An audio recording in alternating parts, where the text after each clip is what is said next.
Good morning out there, out there. From in here, out here. Yeah, here's Vivi. She's getting a treat. I'm doing everything I can. She seems to want to be somewhere else. Vivi, here, look. Look at this. Yeah. She usually wanted to be with you. What did you do? Well, we have her nose, don't we? Huh? Oh, you're looking that way. That's a good girl. That's a good girl. Look over there, Julie. Yeah. Big slurp. Yeah, boy. So, let me tell you, we've had some mallards on the pond, some geese. Thought the mallards were going to stay, and then they, I think they saw a Marriott Lake a little farther over, and what am I going to do? And all those who love to have Vivi, including me, Viv, you really let me down. Come on. Okay. She's looking for that one more treat down there somewhere, smelling it. I dropped one. Oh, okay. We had snow yesterday.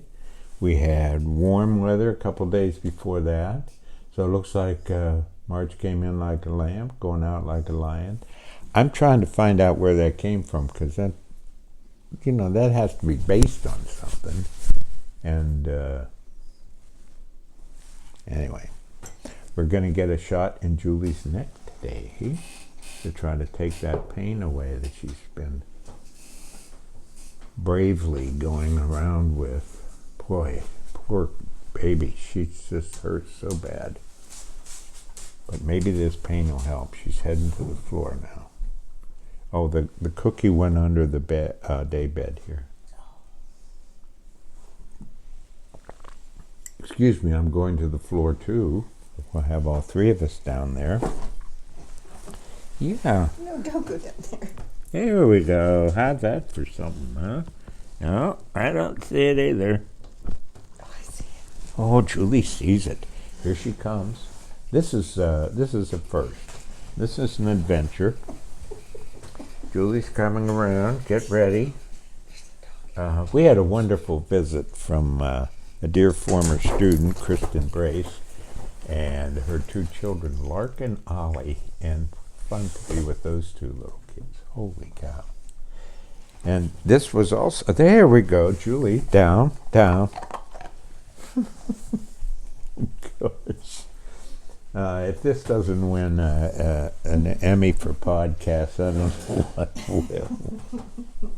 Higher brackets. I'm 36 and 12. That's 75%. It's not too bad. And she left again. I don't know. I don't know what's going on. It's the moon. The moon woke me up this morning. It was so bright I thought it was the hall light. I got all disoriented. She's back here. Do you want to come up? No. Okay, we're out of time. It was Meredith's birthday on Monday. We had such a nice, holy cow, the chocolate cake from Farmhouse Deli. It was really something, kept me up. Yeah. But what a lovely birthday it was. I mean, it really was.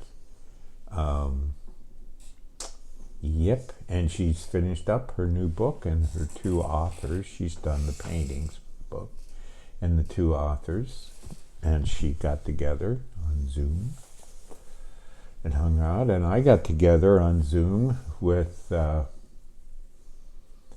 Dimitri and Gabe at Kevin Carey Press about the book they're putting together for me. I have to say I'm interested in those poems. I think, even if you don't like poems, I think you'd find 5. Make it worth it. But they were setting up all the marketing things, and I had to remind them I'm too old to be traveling, and I'm too old to be going to Utah to a bookstore and read to 5 people. I'm just too old for that now. We'll do everything we can online. Thanks to you. Yeah, cranes have gone over. They don't land. But man, they do that starling thing, what's it called? A murmuration. A murmuration. And they swing out away from each other, then they come back in, and then they come out, and then they make that wonderful honking noise the whole time. And a whole flock of redwings came through and landed in just one tree out here. And it was a whole big, Rotary Club of them. It was, they were all heading somewhere. Bluebird. They would. And a bluebird. One single bluebird among all the other birds that were at the feeders. The feeders are right out here. And it's pleasant to watch them. I want to remind you that Mary McSchmidt has several wonderful books out there. The latest one she and her mother wrote together as as a daughter and mother and daughter, back and forth. Beautiful, beautiful book. And money is used to raise money for benches for people to sit on. But here's the key thing, and Mary found this, and what a wonderful cause. They need to be in the shade for older people. And usually when people think of putting out a bench, they think, oh, here's a good sunny spot for one. And we really need them to be in the shade. Dan Gerber sent Julie and me his new book. It's so damn beautiful, every bit of it. The print, there's paintings in it. The paintings are for paintings, oh, come on, and drawings by Jack Smith. How can I not remember that? Look at that cover. And it's dedicated to David Crosby. And I think, Dan lives in a world where he could dedicate a book to David Crosby. And he sends one to us. And we're not in that world. We're in a world where I want the mallards to land on but what a wonderful, wonderful thing. One thing about the NCAA tournament, and it comes from my dad, I don't understand fans, and I want them to go away. People who love basketball, sure.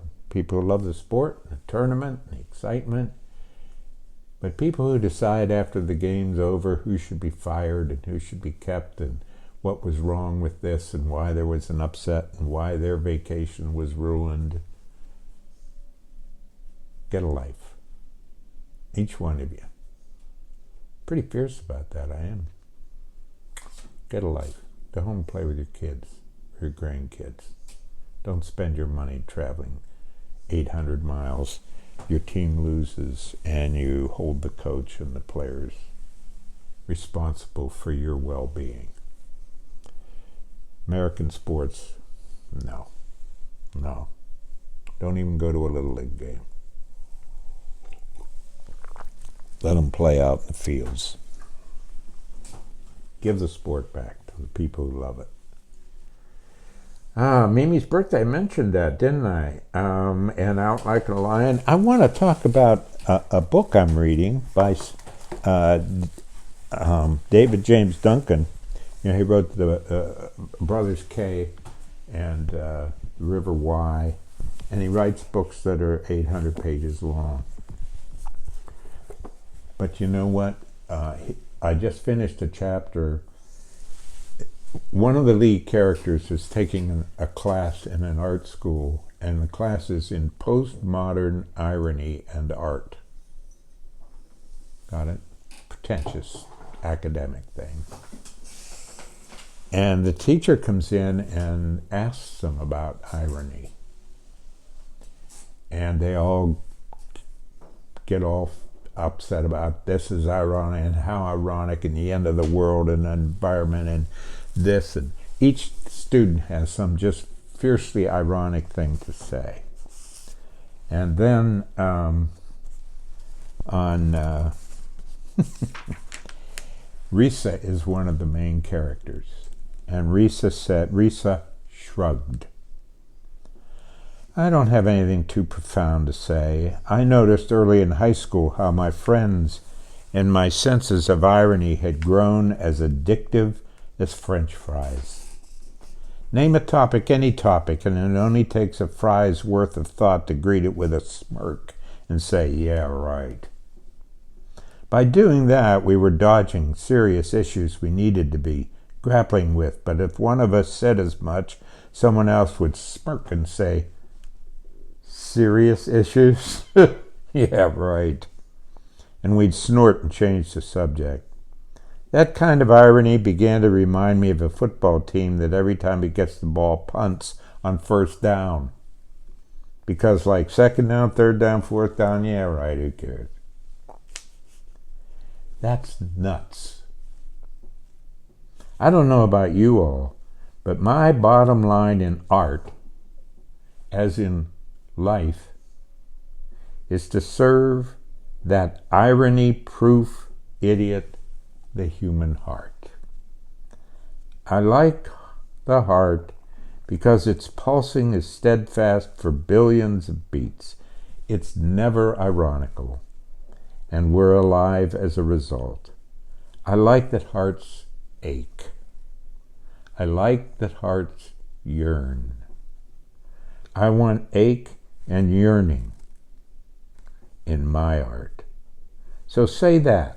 To study the history of heartaches and yearnings, I visit the ancient wisdom wing of the library. Anyway, basically she's saying sentimental. That's what she's saying. See, the reason we're afraid to be sentimental is this whole culture is ironic. Watch TV, it's all ironic.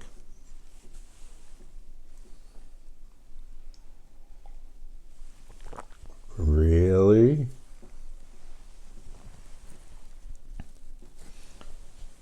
Keep track of how many of those kinds of dismissal ironies you hear every day. Really? You like pretty flowers? Really? Don't you know what's going on in the world? Oh, Vivi's growling at another dog. She heard a dog bark. Really? What's the point? Why bother? You look at trees. Don't you know that trees are dying out? What's the matter with? Oh, yeah, right. Look at a tree. Yeah, right. Look at a mallard. Oh, you get turned on by a mallard? Whoa, let me roll my eyes. Yep. Did you know that yesterday was National Manatee Day? That's my totem animal. Yesterday was National Manatee Day. All us manatees. Yeah. And they're going to have a stamp with a manatee on it. Isn't that great? A stamp. Huh? It came out yesterday. Oh, it came out yesterday, Julie said. Oh, how wonderful. A stamp.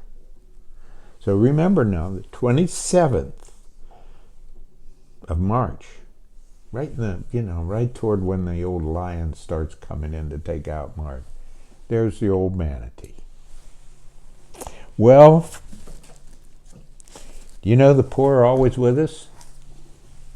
Remember Jesus said the poor are always with us? You know why? The rich. He was always very zen-y. He didn't want us to go, oh, so what? Yeah, right, the poor are always with us, why bother? Can't do any good. He wanted us to realize why they're always with us. The rich. Well, for Meredith's birthday, the last poem in this book.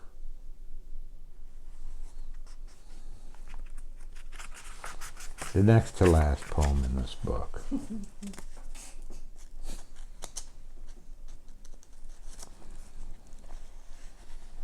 No, it's the last poem in this book.